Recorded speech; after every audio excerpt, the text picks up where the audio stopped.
Assalamualaikum warahmatullahi wabarakatuh. Selamat pagi anak-anak kelas 6 hebat. Apa kabarnya hari ini? Semoga kita selalu dalam keadaan sehat dan semangat. Kembali lagi dalam program pembelajaran jarak jauh gugus 4 Kecamatan Lemah Wungkuk, Kota Cirebon. Bersama saya, Ibu Tati Suharti dari SDN Karanganom 3 di studio SDN Pegambiran 2, Kota Cirebon. Baik anak-anak, kita hari ini adalah akan membahas tentang tema 3 kelas 6. Tapi sebelumnya kita berdoa dulu ya anak-anak ya. Kita berdoa mau belajar yang beragama Islam, silakan nanti ikut dengan ibu berdoa. Yang di luar Islam berdoa masing-masing ya. Kita mulai berdoa. Bismillahirrahmanirrahim. Raditu billahi rabba wa bil islami dina wa bi muhammadin nabiyya wa rasulah. Rabbi zidni ilman warzuqni fahman. Amin ya rabbal alamin. Alhamdulillahirabbil alamin. Anak-anak, kita sudah berdoa, mudah-mudahan kegiatan pembelajaran hari ini bisa berjalan lancar ya anak-anak. Baik anak-anak, kita lanjut ke berikutnya, yaitu jangan lupa anak-anak, kita harus selalu menjalankan protokol kesehatan. Jaga diri dan keluarga dari COVID-19, betul, dari corona ya anak-anak ya. Di antaranya 5M anak-anak, masih ingat kan 5M ya? 5M itu yang pertama, selalu menggunakan masker apabila keluar dari rumah. Kemudian menjaga jarak ya. Kemudian apalagi anak-anak? Betul, selalu mencuci tangan ya. Habis dari luar kita cuci tangan selalu, jangan lupa. Dan jauhi kerumunan ya. Kemudian yang terakhir anak-anak, kurangi mobilisasi ya. Jadi kalau tidak penting sekali, kalian tidak usah keluar rumah, itu ya. Baik anak-anak, selanjutnya kali ini Ibu akan menyampaikan yaitu tentang tema 3, tokoh dan penemuan. Subtema 1, penemuan yang mengubah dunia. Apa ya penemuan yang mengubah dunia itu anak-anak? Kita lanjut ya. Kita lanjut tujuan dulu ya anak-anak ya. Tujuan pembelajaran yang pertama adalah menyebutkan informasi penting dari teks eksplanasi yang dibaca tentang penemu yang mengubah dunia dengan mandiri. Yang kedua, mengidentifikasi komponen-komponen listrik dan fungsinya dalam rangkaian listrik sederhana dengan tepat. Yang ketiga, menganalisis perubahan sosial budaya dalam rangka modernisasi bangsa Indonesia. Yang keempat, mengidentifikasi 6 contoh hak dalam kehidupan sehari-hari dengan benar. Yang kelima, menyanyikan nada-nada sesuai intervalnya dengan tepat. Itu tujuan yang harus kalian kuasai ya anak-anak ya. Kemudian, apa sih yang dapat mengubah dunia itu? Yaitu listrik anak-anak. Listrik pengubah wajah dunia. Listrik telah membawa banyak perubahan dalam kehidupan masyarakat di dunia. Michael Faraday adalah tokoh penemu arus listrik. Faraday lahir pada tahun 1791 di Newington, Inggris. Ia berasal dari keluarga miskin dan hanya sebentar merasakan pendidikan di sekolah. Dengan perjuangan keras dan semangat pantang menyerah, ia akhirnya berhasil membuat alat sederhana pertama yang dapat menghasilkan gelombang elektromagnetik. Tahukah kamu bagaimana perjalanan arus listrik hingga sampai ke rumahmu? Nanti lebih jauhnya kalian baca ya. Itulah anak-anak tentang penemuan yang dapat mengubah dunia. Mungkin kalian bisa bayangkan, coba pejamkan mata kalian. 5 detik saja. Apa yang kalian rasakan? Gelap. Itulah anak-anak yang terjadi sebelum ditemukannya listrik. Semuanya gelap, di mana-mana gelap anak-anak, ya. Nah, setelah ada listrik, inilah alhamdulillah kita semua sudah merasakan betapa listrik itu sangat mengubah kehidupan dunia anak-anak. Baik anak-anak, sekarang kita lihat menemukan informasi penting dari teks ilmiah tentang penemuan listrik tadi anak-anak. Ya, bagaimana cara menemukannya?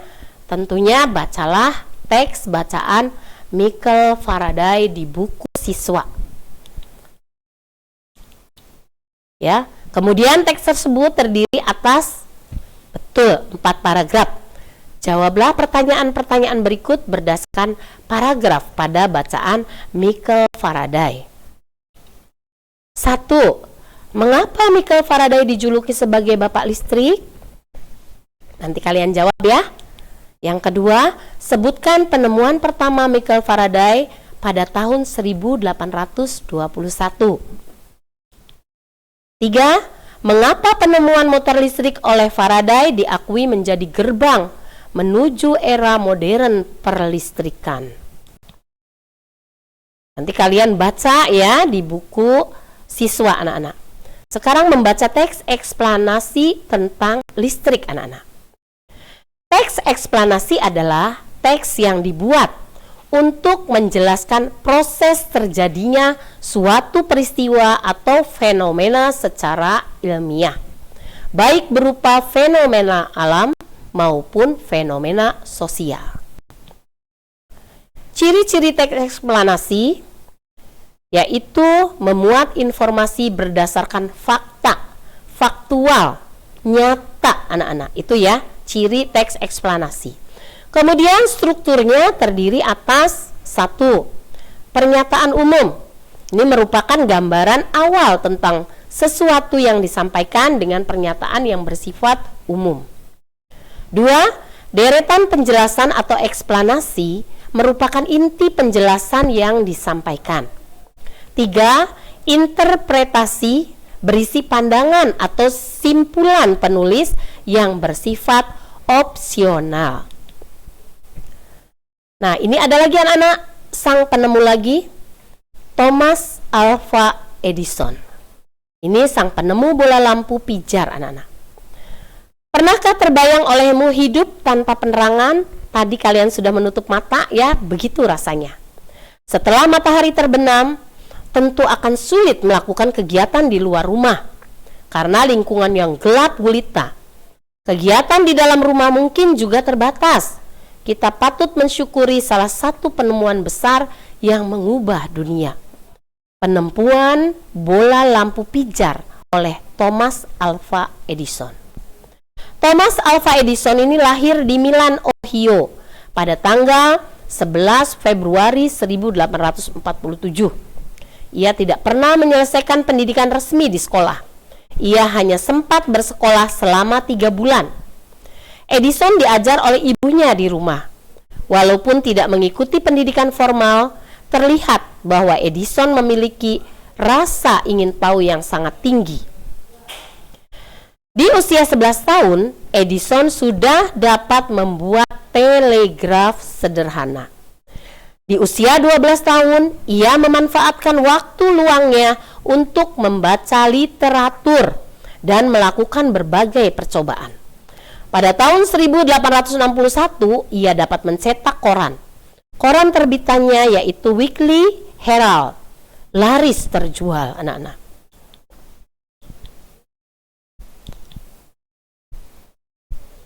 Menyajikan informasi penting dari teks tentang penemuan bola lampu pijar. Nanti kalian baca kembali ya teks Thomas Alva Edison, penemu bola lampu pijar. Tahu kan bola lampu pijar? Lampu ya anak-anak yang ada di rumah kalian, pasti di rumahnya pakai lampu ya. Nah, itu yang menemukannya adalah Thomas Alva Edison.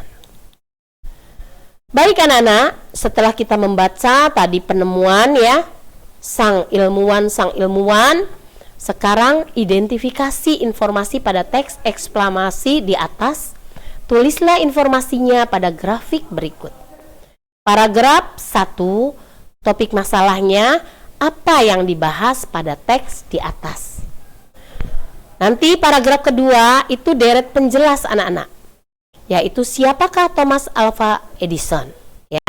Kemudian di paragraf ketiga deret penjelas juga, yaitu bagaimana Thomas Alva Edison menemukan bola lampu pijar. Dan paragraf keempat, kesimpulan dan pesan atau pendapat pribadi penulis. Apa yang dapat kamu simpulkan tentang sikap Thomas Alva Edison? Baik anak-anak, kita lanjut dari tadi penemuan listrik, penemuan lampu pijar. Sekarang kita beralih ke rangkaian listrik.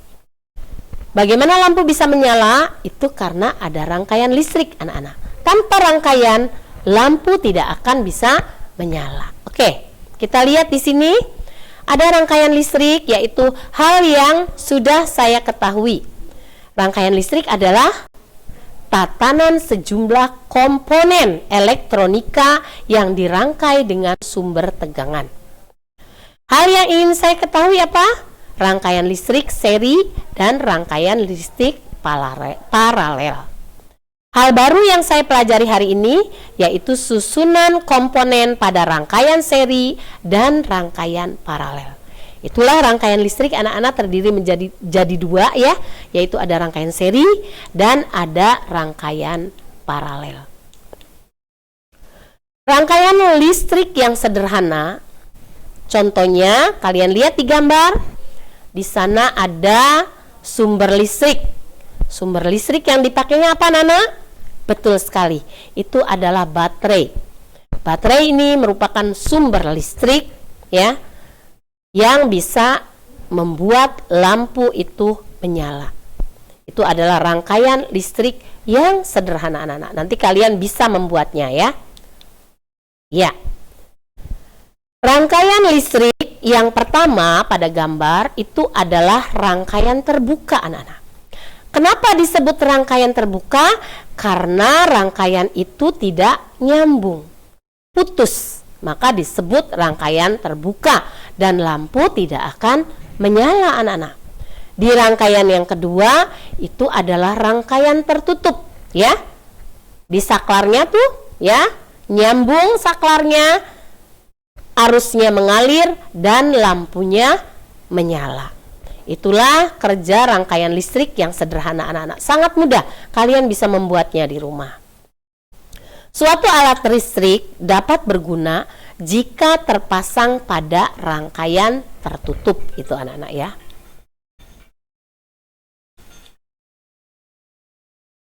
Sekarang mengetahui perbedaan rangkaian seri dan paralel. Rangkaian alat listrik ada dua macam anak-anak, yaitu rangkaian seri dan paralel. Rangkaian listrik disebut seri jika dua alat listrik atau lebih dialiri arus listrik tanpa mengalami percabangan. Rangkaian paralel adalah dua alat listrik atau lebih yang dialiri arus listrik percabangan. Ya, gambarnya seperti ini anak-anak. Gambar yang pertama itu adalah rangkaian seri. Kalian lihat di sana lampunya apa ya namanya itu? Berurutan ya anak-anak ya, dalam satu garis. Makanya disebut rangkaian seri.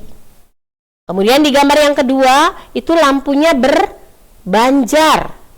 Ya, berbanjar atas dan bawah.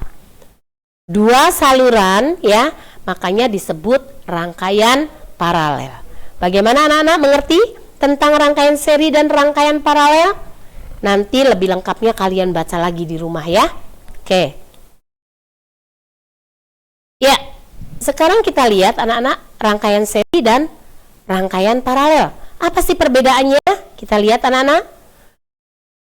Cara menyusun komponen. Pada rangkaian seri disusun secara berurutan. Pada rangkaian paralel disusun secara bersusun atau sejajar. Penggunaan kabel dan saklar. Kalau rangkaian seri, hemat kabel dan saklar. Tapi pada rangkaian paralel, boros kabel dan saklar.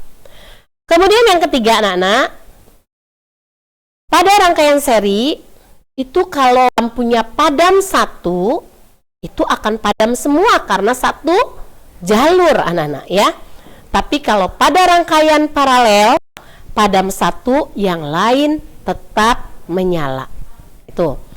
Kemudian berikutnya, pada rangkaian seri ini berpijar tidak sama terang karena arusnya terbagi ya anak-anak ya. Kemudian pada rangkaian paralel ini berpijar sama terang. Jadi sama-sama terang ya anak-anak ya. Kemudian hambatannya pada rangkaian seri ini lebih besar dari hambatan terbesar rangkaian seri.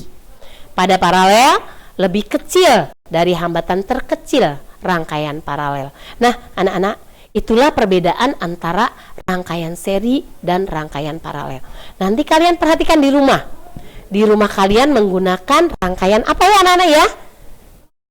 Kalau saklarnya dimatikan mati semua, berarti di rumah kalian menggunakan rangkaian seri. Tapi kalau satu dimatikan, yang satu tetap menyala, berarti di rumah kalian menggunakan paralel. Tapi biasanya anak-anak kalau di rumah itu menggunakannya rangkaian campuran. Ada seri dan ada paralel anak-anak. Nanti perhatikan di rumah ya. Baik anak-anak, kita lanjut. Iya.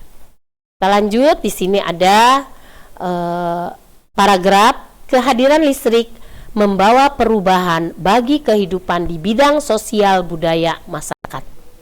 Bahkan, kehidupan manusia saat ini sangatlah bergantung pada energi listrik. Listrik bermanfaat sebagai pencahayaan, sumber listrik, penghasil panas, dan penghasil gerak. Tanpa adanya listrik, pabrik dan industri besar yang ada tidak bisa berfungsi dengan baik. Demikian juga dalam keluarga. Benda-benda yang ada di rumah hampir semuanya bergantung pada listrik. Jika listrik padam, aktivitas di rumah tidak bisa dilakukan dengan baik. Betul tidak anak-anak? Betul ya. Sekarang mengamati perubahan sosial budaya akibat ditemukannya listrik. Anak-anak kan tadi mengubah dunia ya. Kita lihat apa perubahannya. Ya. Nah, kalian lihat gambar anak-anak? Ada yang pernah ngelihat setrikaan tuh? Setrikaan yang warnanya hitam, ya? Itu adalah setrikaan yang menggunakan, iya betul sekali, menggunakan arang. Zamannya dulu ibu kecil, setrikaannya seperti itu anak-anak. Ya, mungkin sekarang kalian sudah tidak ada yang pakai setrika ini. Semuanya menggunakan setrikaan listrik anak-anak ya. Itulah perubahan sebelum ada listrik, setelah ada listrik, setrikaannya aja berubah. Nanti kalian cari lagi apa saja yang berubah selain setrikaan ya. Nah, lihat sini anak-anak. Ada apa anak-anak? Betul, itu dispenser, pasti di rumah kalian ada. Ada apa lagi? Ya, magic chair atau magic comb. Itu juga di rumah-rumah sekarang sudah ada ya anak-anak ya. Ada setrika listrik, ada solder, ada microwave, ada pengering rambut, dan ada pemanas air listrik anak-anak. Oke, kita lihat lagi. Kita amati ya. Merasakan manfaat listrik bagi kehidupan. Amatilah peralatan elektronik yang ada di rumahmu dan di lingkungan sekitarmu. Apa manfaat listrik yang kalian temukan pada peralatan tersebut? Tuliskan hasil pengamatanmu pada tabel seperti berikut. Ya, silakan nanti kalian kerjakan ya di rumah ya. Oke. Ada yang sebagai sumber energi, ada yang sebagai penghasil panas, ada yang sebagai penghasil gerak, dan ada sebagai penerangan anak-anak. Oke, sekarang kita lihat lagi. Dengan ditemukannya lampu pijar, saat ini kita dapat melakukan berbagai hal di malam hari, seperti yang dilakukan oleh Siti dan adiknya berikut. lampu belajar hadiah dari ayah. Tuh, Siti dapat lampu belajar hadiah ya dari ayahnya, mungkin karena pandai ya anak-anak ya. Setiap malam hari pukul 19.00 sampai 20.00, Siti dan adiknya selalu belajar. Mereka belajar dan menggunakan lampu belajar. Lampu belajar itu adalah hadiah dari ayah 6 bulan yang lalu. Ayah memberikan lampu belajar kepada Siti dan adiknya supaya mereka giat belajar. Lihat lagi anak-anak, Siti selalu menjaga lampu belajar miliknya. Ia mematikan ketika sudah selesai digunakan. Ia juga membersihkannya jika kotor. Sampai saat ini lampu belajar Siti masih dapat digunakan dengan baik. Siti terlihat nyaman saat belajar. Lihat anak-anak, berbeda dengan adik Siti yang selalu mengeluh ketika belajar. Lampu belajarnya rusak. Lampu belajarnya rusak karena sering tidak dimatikan. Terlihat juga banyak kotoran yang menempel karena jarang dibersihkan anak-anak. Itu ya, adiknya Siti jorok ya anak-anak ya. Iya. Ayah berpesan kepada Siti dan adiknya untuk merawat barang-barang mereka. Barang-barang yang dirawat dengan baik tidak mudah rusak. Hal ini membuat barang-barang tersebut dapat dimanfaatkan dalam waktu yang lama. Nah, silakan anak-anak tinggal pilih mau niru kakak Siti atau mau niru adik Siti ya, silakan. Baik anak-anak, kita lihat lagi ya. Berdasarkan teks di atas, diskusikan pertanyaan berikut. Nanti kalian diskusi ya dengan teman-teman. Pertanyaannya nih ada 1, 2, 3. Sekarang kita beralih anak-anak. Pengertian hak. Hak adalah apa anak-anak? Iya, tuh ada ya. Segala sesuatu yang pantas dan mutlak untuk didapatkan oleh individu sebagai anggota warga negara sejak masih berada dalam kandungan.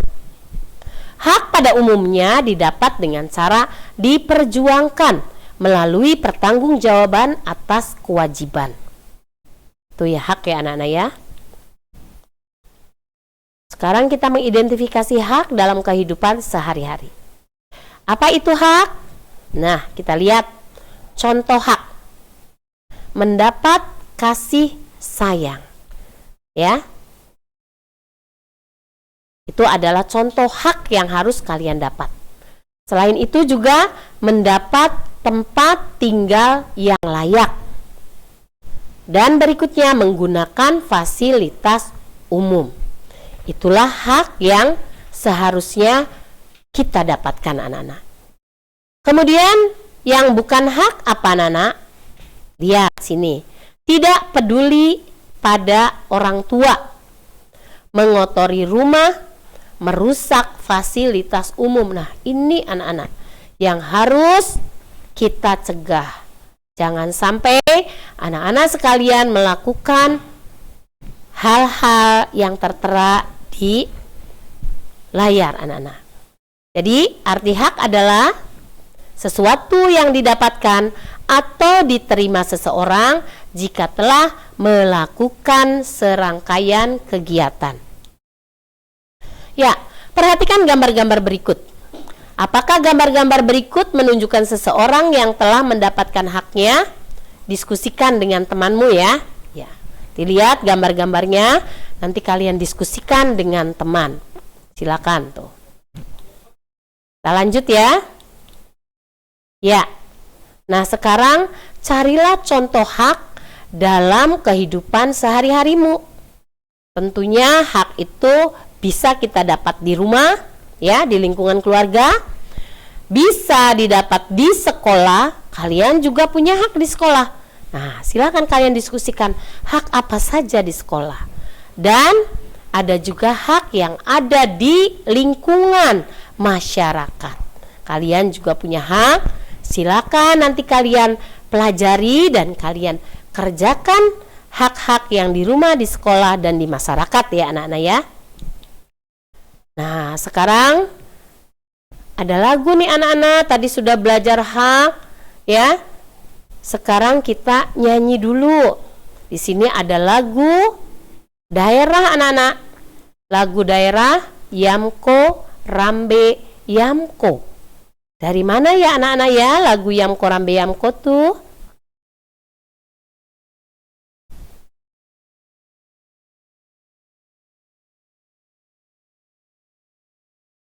Ya, sebelum menyanyikan lagu Ramko Yambe Ramko, kita harus tahu dulu anak-anak, interval adalah apa Nana? Jarak antara nada satu dengan nada yang lainnya. Setiap interval memiliki jarak yang berbeda-beda dan nama yang berbeda pula. Pada nada yang pertama yaitu do, ya.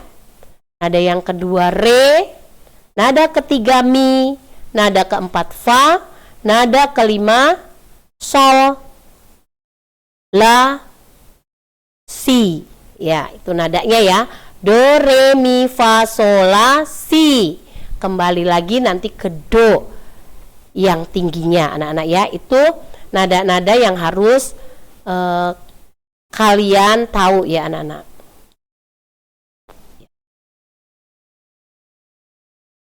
Nanti ini kalian nyanyikan do dengan re. Do, re, mi. Nah, contohnya seperti itu ya anak-anak ya. Nanti kalian lanjut berlatih sendiri ya. Ya. Nada-nada yang berjarak satu nada yaitu do dan re dan mi, fa dan sol, sol dan la itu adalah contoh nada-nada yang berjarak satu nada. Kemudian yang setengah nada nih, mi, fa, si, la. Nah, ini nada-nada berjarak setengah nada. Dan ada nada-nada yang berjarak satu setengah nada. Re, fa. Antara re dan fa kan ada mi ya anak-anak ya. Do, re, mi, fa. Ada mi-nya kan, re, mi, fa. Nah, itu berarti jaraknya satu setengah nada anak-anak. Mi, sol. Itu ada mi, fa, sol. Ya. La, do, la, ti, do. Nah, itu.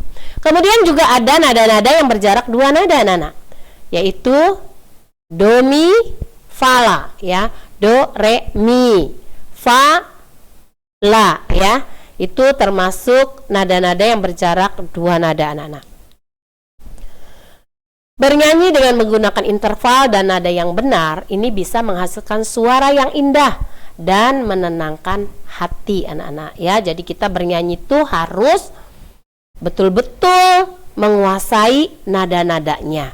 Supaya apa anak-anak? Supaya lagu yang kita nyanyikan bisa didengar dengan merdu, enak didengarnya di telinga, tidak fals ya. Tidak fals ya anak-anak ya. Baik. Nah anak-anak, itulah pembelajaran yang dapat Ibu sampaikan ya. Mudah-mudahan apa yang sudah Bu Tati sampaikan pada kesempatan ini bisa membuat pencerahan pada tema 3 subtema 1 anak-anak ya. Jangan lupa tadi pelajari lagu Yamko Rambe Yamko ya, itu. Terima kasih telah menyimak pembelajaran jarak jauh gugus 4 Kecamatan Lemah Wungku, Kota Cirebon. Sampai jumpa di pembelajaran selanjutnya dan tetap patuh protokol kesehatan anak-anak. Walaupun kita tidak bertatap muka, tapi kita harus tetap semangat dalam belajar ya. Ingat, belajar, belajar, dan belajar biar kalian pandai. Wassalamualaikum warahmatullahi wabarakatuh.